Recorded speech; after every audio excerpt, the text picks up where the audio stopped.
Il arrive un moment où le mariage cesse d'être un droit privé pour devenir une information à haut risque. Non pas parce qu'il serait illégitime, mais parce qu'il peut fissurer l'architecture entière d'une image publique soigneusement maintenue. À ce niveau d'exposition, prouver son identité est simple. Assumer son union devient complexe. Le paradoxe s'installe alors.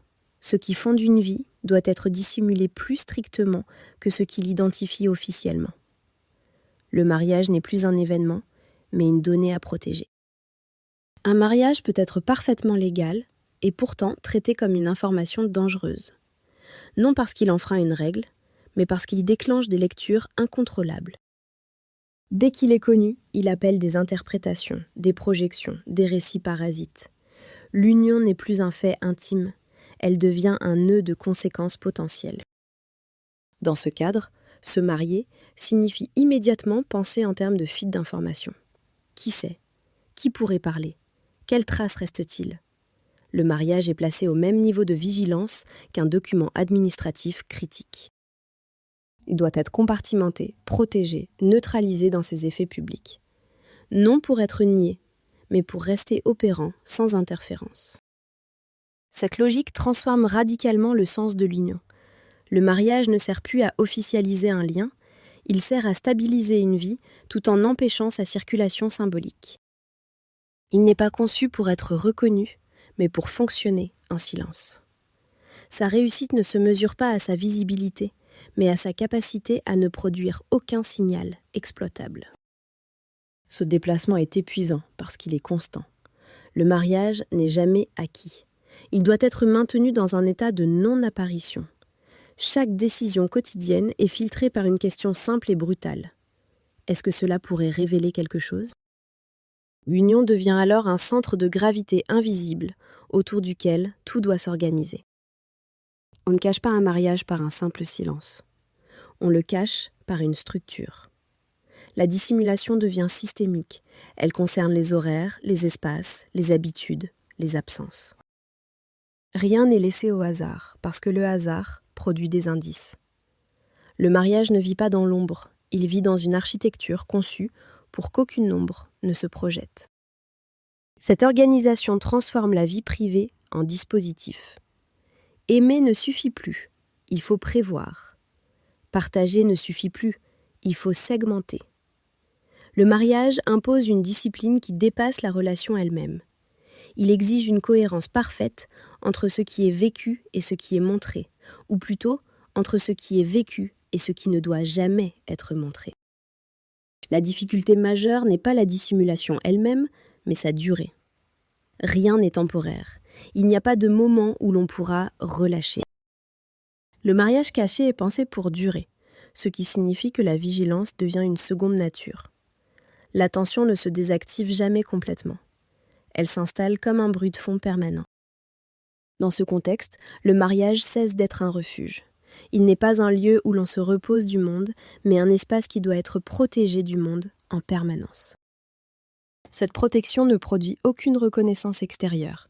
Elle ne génère que de la fatigue, de la tension, parfois une forme de solitude spécifique, celle de porter quelque chose de fondamental sans pouvoir l'inscrire nulle part.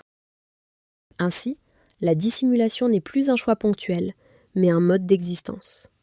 Le mariage survit parce qu'il accepte d'être traité comme une information confidentielle.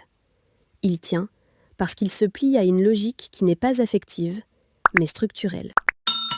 Et c'est précisément dans cette contrainte prolongée que l'union révèle sa nature la plus dure. Non pas un espace de visibilité partagé, mais un noyau vital maintenu intact par le contrôle absolu de ce qui peut, ou non, être su. La dissimulation durable impose une architecture intérieure. La vie se segmente en strates qui ne doivent jamais communiquer. Ce qui est montré fonctionne selon une logique d'exposition continue. Ce qui est vécu se replie dans une zone verrouillée. Le mariage occupe entièrement cette zone basse, non visible, et exige que rien n'en remonte à la surface. Cette séparation n'est pas psychologique, elle est organisationnelle. Elle ne relève pas d'un conflit intime, mais d'un protocole. Les gestes sont choisis pour leur innocuité, les paroles pour leur neutralité, les absences pour leur plausibilité. Le mariage existe, mais il n'a pas le droit de produire d'effets secondaires observables. Il doit rester sans bruit, sans aspérité, sans trace. Vivre ainsi crée une dissociation fonctionnelle. On apprend à ne pas mêler les registres. Les émotions ne disparaissent pas, elles sont confinées. La joie n'est pas exhibée, la fatigue n'est pas expliquée. Les priorités ne sont pas justifiées. Le mariage ne demande pas d'être célébré, il exige d'être contenu. Et cette contention permanente redéfinit la notion même d'intimité. À mesure que le temps passe, la frontière se rigidifie. Ce qui était au départ une précaution devient une règle. La vie visible gagne en fluidité parce qu'elle est débarrassée de toute complexité intime. La vie réelle, elle, gagne en densité parce qu'elle doit porter seule l'ensemble des engagements. Deux vies coexistent, non par duplicité, mais par nécessité structurelle. La fatigue propre à ce mode de vie ne provient pas d'un excès de travail, mais d'une attention qui ne s'éteint jamais. Il n'y a pas de relâchement possible. Chaque situation est évaluée en amont, pour son potentiel de révélation. La vigilance devient un réflexe, puis une posture permanente. Le mariage ajoute ainsi une couche de contrôle à une existence déjà exposée. Cette usure est discrète parce qu'elle ne produit pas d'incident. Elle s'accumule dans les micro-ajustements, les renoncements silencieux, les décisions prises pour éviter plutôt que pour désirer. Le mariage, loin d'être un espace de récupération, devient un point supplémentaire à sécuriser. Il n'offre pas un refuge, il ajoute une responsabilité. La tension est d'autant plus forte qu'elle n'autorise aucune plainte. Puisque la dissimulation est un choix, la fatigue qu'elle engendre est considérée comme son prix naturel. Le mariage caché ne donne droit à aucune reconnaissance sociale de l'effort fourni. Il doit tenir sans compensation symbolique, sans validation extérieure, sans moment de décharge. Avec le temps, cette vigilance transforme le rapport au monde. La spontanéité est perçue comme un risque, l'imprévu comme une menace. Le mariage survit, mais au prix d'une restriction progressive de l'espace intérieur. On ne vit pas moins, on vit plus étroitement. Chaque marge est surveillée, chaque débordement anticipé. À ce stade, la question n'est plus de savoir si le mariage est heureux ou difficile. Elle est plus sèche. Combien de temps une structure peut-elle tenir lorsqu'elle exige une attention constante pour ne pas être vue ? La vigilance continue n'est pas une phase.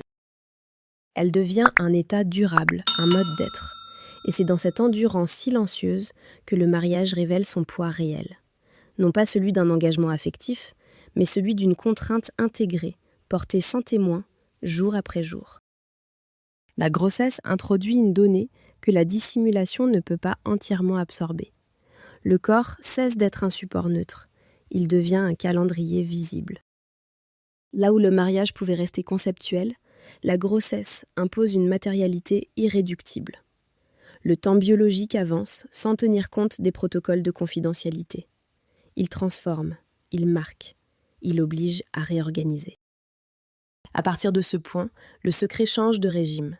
Il ne s'agit plus seulement d'empêcher une information de circuler, mais de gérer une réalité qui modifie les rythmes, les priorités, les absences. La grossesse rend obsolètes certaines stratégies. Elle force le système à se durcir ou à se reconfigurer. Le mariage, jusque-là tenu dans l'abstraction, acquiert une épaisseur opérationnelle. Cette épaisseur a un coût immédiat. La fatigue n'est plus dissimulable sans incohérence. Les contraintes ne sont plus ajustables à l'infini. Le corps rappelle que la dissimulation a des limites physiques. Le mariage ne peut plus rester un simple noyau silencieux. Il devient une structure de soutien nécessaire, même si elle demeure invisible. L'enfant à venir n'est pas un symbole, il est un facteur d'organisation. Il impose des décisions qui ne peuvent pas être différées. La grossesse déplace le centre de gravité. Ce qui était optimisable devient non négociable. Le mariage n'est plus seulement à protéger, il doit désormais protéger. Cette inversion révèle la fragilité du système initial. À ce stade, cacher ne signifie plus effacer. Cela signifie contenir les effets sans en nier l'existence. Le mariage survit en acceptant une visibilité minimale, non déclarative, non narrative, mais fonctionnelle. Il cesse d'être un secret absolu pour devenir une donnée tacitement gérée. Et cette transition marque un point de non-retour. La dissimulation n'est plus totale, elle est administrée. Lorsque le mariage doit être caché plus strictement qu'une identité officielle, une scission durable s'installe. Il y a l'identité qui circule, maîtrisée, cohérente, immédiatement reconnaissable. Et il y a l'identité vécue, chargée d'engagement, de responsabilité, de contraintes biologiques. Le mariage appartient entièrement à cette seconde sphère. Cette séparation n'est pas théâtrale, elle est structurelle. Elle impose une double cohérence à maintenir simultanément. Ce qui est montré doit rester fluide. Ce qui est vécu doit rester stable. Le mariage agit comme une ligne de partage qui ne doit jamais être franchie dans le mauvais sens. Il ne s'agit pas de mentir, mais de compartimenter. La difficulté n'est pas la duplication, mais la durée. Tenir deux identités demande une énergie constante. La moindre porosité crée un risque systémique. Le mariage devient alors un exercice d'endurance.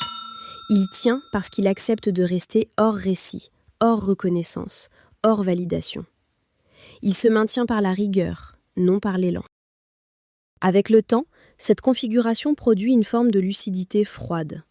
L'union n'est pas idéalisée. Elle n'est pas présentée comme une victoire intime. Elle est assumée comme une nécessité organisée, un choix coûteux mais fonctionnel. Le mariage ne promet rien. Il permet seulement que la vie continue sans implosion. À ce point précis, il n'y a plus de questions à résoudre.